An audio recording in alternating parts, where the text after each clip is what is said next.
নারী বলেন পুরুষ বলেন সবাই আনসেফ, কেউ সেফ না। ক্রিমিনালরা, রেপিস্টরা তারাই মূলত এদেরকে একটা ভীতি তৈরি করছে। যেখানেই যাচ্ছি বাসেও এখন ধর্ষণ হচ্ছে মেয়েরা, যেখানে আমি আমার হাজবেন্ডের সাথে থেকেও সিকিউর না। ধর্ষণের কাহিনী তো অহরহ দেখা যাচ্ছে। বিষয়টা কি এরকম, চোর পালালে বুদ্ধি পারে? আমি মনে করি মৃত্যুদণ্ড, ইনস্ট্যান্ট মৃত্যুদণ্ড দিয়ে দেওয়া উচিত। মেয়েদের সম্মান হলে পর্দার ভিতরে থাকলে মেয়েদের মূল সম্মান।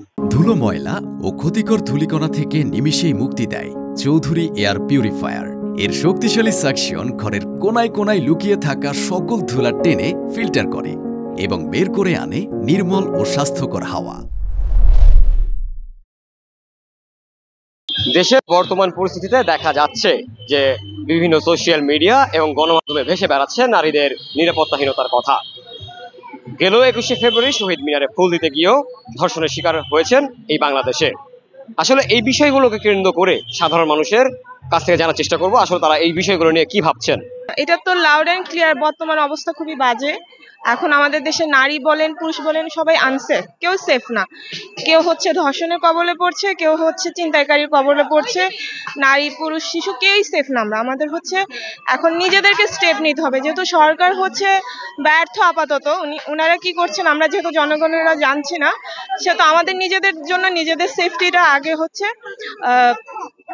প্রযোজ্য রাখতে হবে, যে কিভাবে নিজেকে সেফ রাখা যায়, কিভাবে আমার প্যারেন্টস আমাকে সেফ রাখতে পারবে, আমার ভাই বা বাবা মা বা ভাই বোন এরা কিভাবে সেফ থাকবে, সেটা আমাদেরকে নিজেদেরকে ডিসিশন নিতে হবে নিজেদের জন্য। বর্তমান পরিস্থিতি নারীরাও চাচ্ছে যে সমাজে 8-10টা ছেলেদের মতো তারা প্রতিষ্ঠিত হবে, কিন্তু এই সুযোগটাকে আসলে তারা পাচ্ছে না। কারণ ক্রিমিনালরা, রেপিস্টরা তারাই মূলত এদেরকে একটা ভীতি তৈরি করছে। কিন্তু তারপরেও নারীদের কিন্তু চলতে হবে, কারণ তাদের এই বৈষম্যহীন সমাজে নারীদের একটা অধিকার আছে, সেটা প্রতিষ্ঠা করার জন্য তাদের বাইরে বেরোতে হবে, এটা স্বাভাবিক। অন্যান্য বাইরের কান্ট্রি দেখেন 24 ঘন্টায় তারা সেফ, যে কোনো সময় তারা বেরোতে পারে, কিন্তু বাংলাদেশে পারছে না, কারণ এখানে সিকিউরিটি অভাব। এখানে আপনার নারীরা সেফ না, নারীরা বাসা থেকে বেরোতে পারে না, তাদের ফ্যামিলিরা ভয় পায় যে না সে একা বেরোলে পরে একটা প্রবলেম হইতে পারে। আইন শৃঙ্খলা বাহিনী সবসময় নির্ভর করে কখন তাদের কাছে রিপোর্ট আসবে, তখন তারা যা ওইটার উপরে অ্যাকশন নেয়। আর সরকার মূলত একটা বর্তমানে যেহেতু একটা অন্তর্বর্তীকালীন সরকার বর্তমানে চলছে, তো প্রত্যেকটা কেন্দ্রীয় এলাকায় মানে যেখানে যে সরকারগুলো থাকা প্রয়োজন, প্রতিনিধি থাকা প্রয়োজন সরকারের, সেগুলো নেই। যার কারণে সরকারের একার পক্ষে এটা কন্ট্রোল করা সম্ভব হচ্ছে না। তারা আইন শৃঙ্খলা বাহিনীর উপর নির্ভর করে, এবং আইন শৃঙ্খলা বাহিনী রিপোর্ট না আসা পর্যন্ত তারা কখনো অ্যাকশনে যায় না, এটা হচ্ছে একটা প্রবলেম। আর যখনই গণমাধ্যমরা ওখানে একটা নিউজ করে তখনই তারা যায়, আদারওয়াইজ তারা এখানে যায় না, কারণ তারা ওই নিউজ পাওয়ার পরেই যায়। তো এখানে সরকারের ব্যর্থতা যদি বলতে চাই, কারণ সরকারের গঠনই হয় নাই, সরকার কিভাবে ব্যর্থতা হবে? একজন নাগরিক হিসাবে আমি খুবই আশা হতো যে আমার দেশের মধ্যে এরকম কাহিনী ঘটছে। বাংলাদেশে আসলে এরকম ধরনের কাহিনী হবে আমি কখনো কল্পনা করিনি, এত বাজে পরিস্থিতি। তাছাড়া ধর্ষণের কাহিনী তো অহরহ দেখা যাচ্ছে, মানে দেখা যায় 3 দিনের মধ্যে 17-18টা এরকম ধর্ষণের কাহিনী দেখা যায়। আমরা নিজেকে যদি পুরোপুরি মানে ঢেকে রাখি, ইভেন যারা বোরখা পরে তাদের দিকে হচ্ছে মানুষরা হচ্ছে বদ নজরে তাকায়, খুব বাজে ভাবে তাকায়, মানে একবার দেখে খেয়ে ফেলবে এরকম অবস্থা। আমরা একটু সেফ না, স্পেশালি এদেশে তো মোটেও না। আসলে আমরা যে বাংলাদেশের প্রত্যাশায় এই গণ অভ্যুত্থানটা হয়েছিল, সেটা আসলে কোনো ইফেক্টিভ কিছুই আমরা দেখতেছি না। তো এখন আমরা বলতে বাধ্য হচ্ছে যে আমরা আগেই হয়তো ভালো ছিলাম, কিন্তু আসলে এটা আমার মানে বলতে চাচ্ছি না বা আমার মন সায় দিচ্ছে না এটা বলতে। কারণ বিগত শেখ হাসিনার আমলে দেখা গেছে অনেকেই অনেক শিকার ছিল, নির্যাতনের শিকার ছিল। আমরা আসলে সেই বাংলাদেশের প্রত্যাশা করি না, আমরা চাইছিলাম নতুন একটা বাংলাদেশ, কিন্তু সেটা পাচ্ছি না। এখন আমরা বলতে বাধ্য হচ্ছি যে আগেই ভালো ছিলাম, কারণ একটা মহিলা যেভাবে দেশটা শাসন করেছে, এখন আসলে এতগুলো পুরুষ মিলে কেন পারতেছে না, আসলে আমি বুঝতে পারছি না যে আসলে আমাদের ল্যাকিংসটা কোথায়।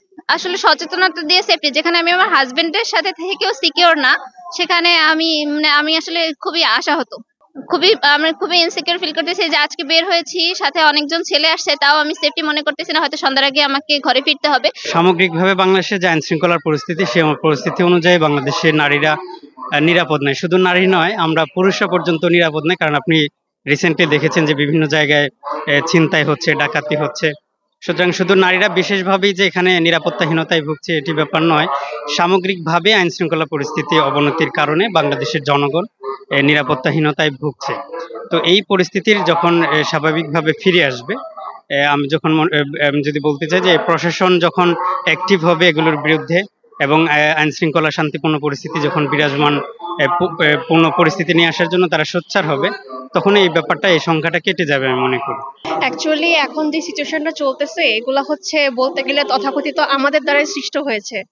যেটা আমরা চেয়েছিলাম যেই সরকার বা যেই বাংলাদেশ আসবে সেটা আলটিমেটলি আসলো না, কিছুই আসলো না। এখন হচ্ছে বিপরীতটা। এখন আমরা যখন বাসা থেকে বের হই, আমি নিজেও এখন জানি না যে আমি আদৌ বাসা সঠিকভাবে পৌঁছাবো কিনা। নিজের সেফটা এখন নিজেকেই মেনটেন করতে হবে, কারণ এখন আমি বিপদে পড়লে কেউ এগিয়ে আসবে না, বরং সবাই মোবাইল নিয়ে ভিডিও করতে দাঁড়িয়ে যাবে। সরকারও ব্যর্থ, প্রপারলি তারা এক্সিকিউট করতে পারতেছে না প্ল্যানিং, আইন শৃঙ্খলাও ব্যর্থ, তারা আমাদেরকে মানে নিরাপত্তা দিতে পারতেছে না, সবাই ব্যর্থ এখানে। একজন সাধারণ নাগরিক হিসেবে আমি চাই যে আমার মৌলিক অধিকারগুলো আমাকে প্রপারলি ফিরিয়ে দেওয়া হোক।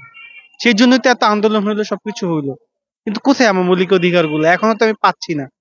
আগে হয়তো বা খাদ্যদ্রব্যের দাম অনেক ঊর্ধ্বগতি ছিল, তখন মানুষ না খেয়ে মারা যেত, আর এখন নিরাপত্তার চিন্তায় মারা যাচ্ছে। এখন আসলে সিচুয়েশন ভালো না, আমাদের দেশের অবস্থা খুবই ভয়ানক।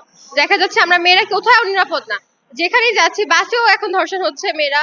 তারপর আমরা যেহেতু নিউজ দেখছি, যে দেখা যাচ্ছে নিউজে ফেসবুকে যে স্বামীর সামনেই হচ্ছে তার স্ত্রীকে ধর্ষণ করা হয়েছে। তো এই প্রেক্ষাপটে হচ্ছে একজন ধর্ষকের যথাযথ বিচার মৃত্যুদণ্ড হওয়াই উচিত।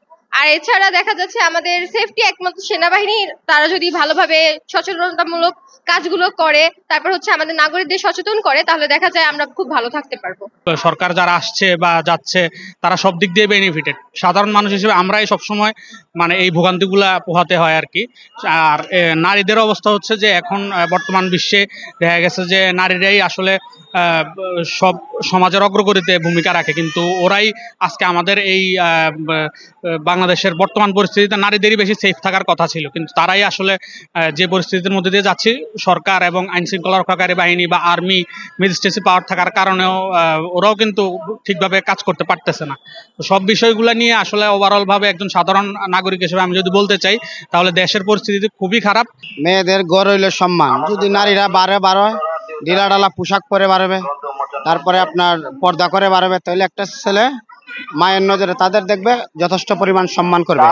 কিন্তু সব ছেলেরা তো আর এক না, বকাটার কিছু ছেলেরা আছে, যদি মেয়েদের এরকম অশৃঙ্খলা দেখার কারণে এক মেয়ের দেখে দর্শনের খারাপ নজর তার দিকে তাকায়, এইভাবেই দর্শন বেড়ে যায়।